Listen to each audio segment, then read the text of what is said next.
तो स्वागत है आप लोग का फोकस स्टडी पॉइंट 2 क्लासेस में आप लोग का स्वागत है। तो आज के इस वीडियो में हम लोग चैप्टर चलेंगे विद्युत चुम्बक यानी कि चुंबकीय प्रभाव। विद्युत चुम्बकीय प्रभाव से आए हुए सारा क्वेश्चन करेंगे बारी बारी से। तो चलिए स्टार्ट करते हैं। पहला क्वेश्चन से स्टार्ट करते हैं। चलिए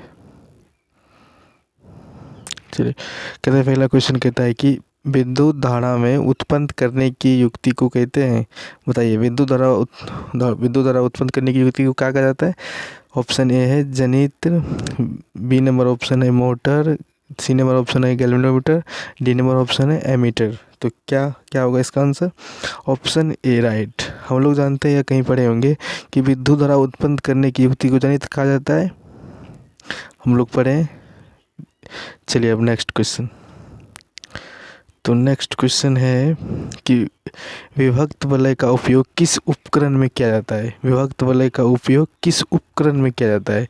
तो विभक्त वलय का उपयोग हम लोग विद्युत जनित्र, ऑप्शन ए, ऑप्शन बी विद्युत motor, C number option galvanometer, D ammeter, किस में प्रयोग किया जाता है। हम लोग पढ़े हैं विद्युत विभक्त वलय विद्युत मोटर में प्रयोग किया जाता है। ठीक है, चलिए नेक्स्ट क्वेश्चन, थर्ड नंबर। चलिए अगला क्वेश्चन, किस युक्ति में विभक्त वलय का दिक् परिवर्तन का कार्य करता है। किस युक्ति में विभक्त वलय का दिक् परिवर्तन का कार्य करता है। विद्युत जनित्र, ऑप्शन ए विद्युत motor, option B C number option galvanometer, D number voltmeter. तो इसका आंसर होगा, हम लोग जानते हैं विद्युत जनित्र में दिक् परिवर्तन का कार्य किया जाता है। चलिए नेक्स्ट क्वेश्चन। अगला क्वेश्चन है, लघु पतन के समय विद्युत धारा का मान क्या होता है। ऑप्शन ए बढ़ जाता है, बहुत अधिक बढ़ जाता है, बहुत कम हो जाता है, या परिवर्तित नहीं होता है, या निरंतर परिवर्तित होते रहता है। निरंतर परिवर्तन मतलब बारी बारी से। तो इसका ऑप्शन होगा ए नंबर, बहुत अधिक बढ़ जाता है। जब लघु पतन के समय विद्युत धारा का मान बहुत अधिक बढ़ जाता है जिसके। चलिए नेक्स्ट क्वेश्चन। अगला क्वेश्चन है कि अभितारण के समय विद्युत परिपथ में विद्युत धारा का मान क्या हो जाता है। बहुत अधिक बढ़ जाता है, या बहुत कम हो जाता है, या परिवर्तित नहीं होता है, या निरंतर परिवर्तित होता है। तो हम लोग पढ़े थे अभितारण के समय क्या होता है, विद्युत परिपथ में बहुत अधिक बढ़ जाता है। चलिए नेक्स्ट क्वेश्चन। तो अगला क्वेश्चन है, क्या विद्युत फ्यूज विद्युत धारा के किस प्रभाव पर कार्य करता है। विद्युत फ्यूज विद्युत धारा के किस प्रभाव पर कार्य करता है। ऑप्शन ए ऊष्मीय, ऑप्शन बी चुंबकीय, ऑप्शन सी रासायनिक, डी नंबर इनमें से कोई नहीं। तो इसका क्या होगा, विद्युत धारा का प्रभाव किस पे कार्य करता है। विद्युत फ्यूज ऊष्मीय प्रभाव पर। किस पे, ऊष्मीय प्रभाव पे। चलिए नेक्स्ट क्वेश्चन। विद्युत फ्यूज आधारित है किस पे, ऊष्मीय प्रभाव पर, चुंबकीय प्रभाव पर, रासायनिक प्रभाव पर, या इनमें से कोई नहीं। तो हम लोग जानते हैं विद्युत फ्यूज किस पे आधारित है, ऊष्मीय प्रभाव पर। चलिए नेक्स्ट क्वेश्चन। अगला क्वेश्चन, फ्लेमिंग के वाम हस्त नियम में दर्शाता है तर्जनी। देखिए, फ्लेमिंग के वाम हस्त के नियम के अनुसार अंगूठा विद्युत धारा को बताता है, अंगूठा धारा को बताता है, और माध्यमा बल को बताता है, और तर्जनी चुंबकीय क्षेत्र को, यानी कि ऑप्शन नंबर बी सही होगा। चलिए नेक्स्ट क्वेश्चन, कि घरेलू परिपथ में उदासीन तार का रंग होता है।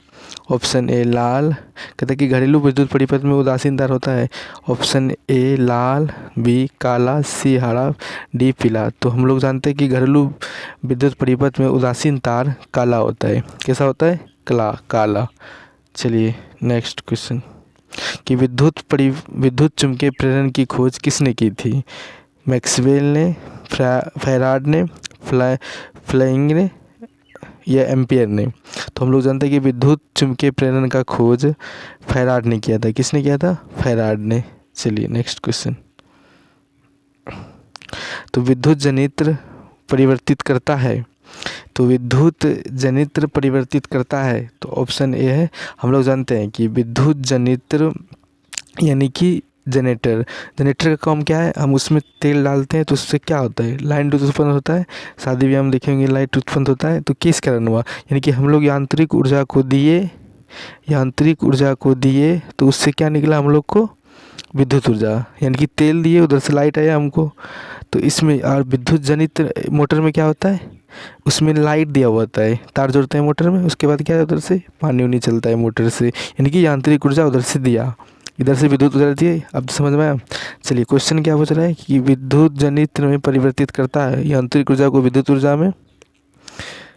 बी नंबर, विद्युत ऊर्जा को यांत्रिक ऊर्जा में, रासायनिक ऊर्जा को विद्युत ऊर्जा में। बताइए इसका आंसर क्या है। जनित का क्या काम हुआ, यांत्रिक ऊर्जा डालते हैं, यानी तेल डालते हैं, विद्युत ऊर्जा देता है, यानी कि यांत्रिक ऊर्जा को देते हैं, विद्युत ऊर्जा आता है। Option A is the right answer. चलिए नेक्स्ट क्वेश्चन, कि डायनमो यांत्रिक ऊर्जा को किस ऊर्जा में परिवर्तित करती है। चलिए डायनमो पूछ रहा है इस बार, डायनमो किस यांत्रिक ऊर्जा को किस ऊर्जा में परिवर्तित करता है।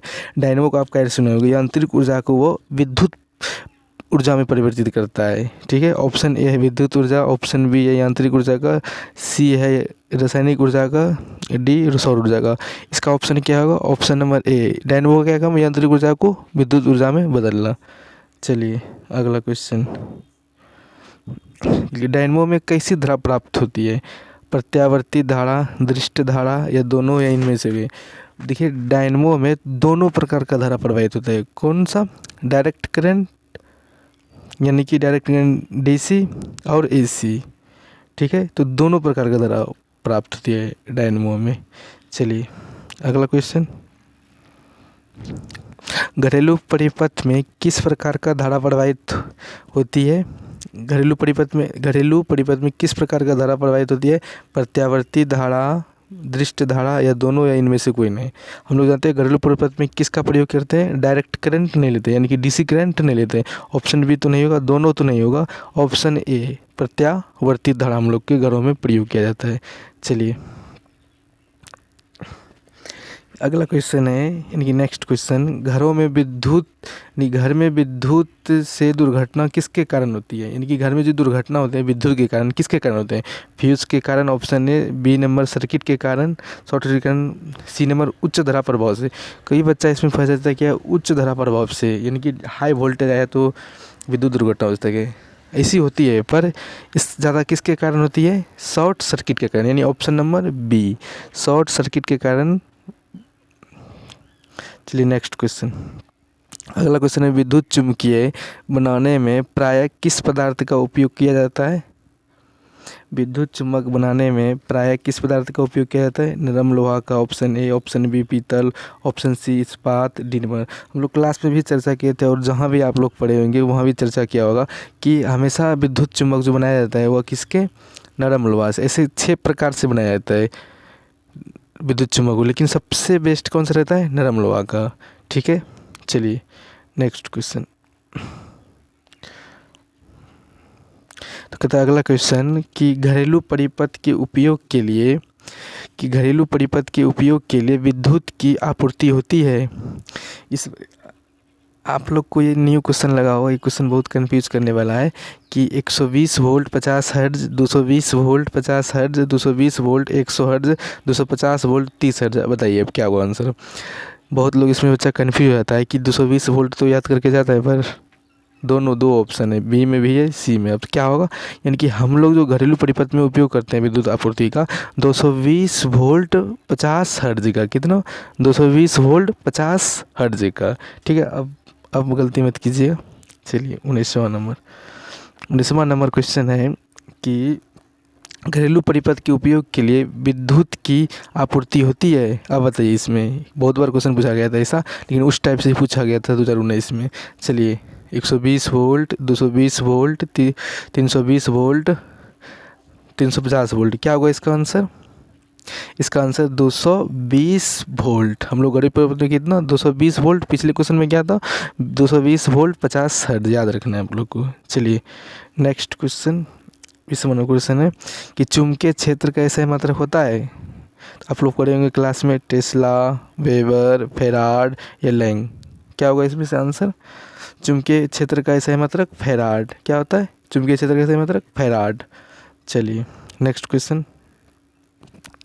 अगला क्वेश्चन लास्ट क्वेश्चन है इस वीडियो का कि स्विच किस तार में लगाए जाते हैं। स्विच किस तार में लगाया जाता है, किस रूप में, यानी गर्म तार के रूप में, अर्ध तार के रूप में, ठंडे तार के रूप में, इनमें से कोई नहीं। तो हम लोग पढ़े होंगे कि स्विच ना गर्म तार के रूप में लगाया जाता है। किसमें? गर्म तार के रूप में प्रयोग किया जाता है। तो हम आशा करेंगे कि समझ में सब आया होगा जितना भी क्वेश्चन कराएगी। इस सब्जेक्ट से यही इंपॉर्टेंट 2026 के लिए जो भी एग्जामिनर है वो पक्का इस वीडियो को देखे और ज़रूर शेयर एक दूसरे में करे और चैनल को सब्सक्राइब करे। सारा फिजिक्स का चैप्टर हो चाहे आर्ट्स हो, सब सब्जेक्ट का करवाएंगे, सोशल साइंस का भी हो, साइंस का सारा करवाएंगे। ठीक है, तो आप लोग अगर कमेंट में चाहते हैं अगला कौन सा सब्जेक्ट का ऑब्जेक्टिव लेकर आऊँ, एक एक चैप्टर का, किसी को नहीं छोड़ूंगा, फिर क्वेश्चन बैंक करवाऊँगा एक एक क्वेश्चन। ठीक है, तो थैंक यू फॉर एवरी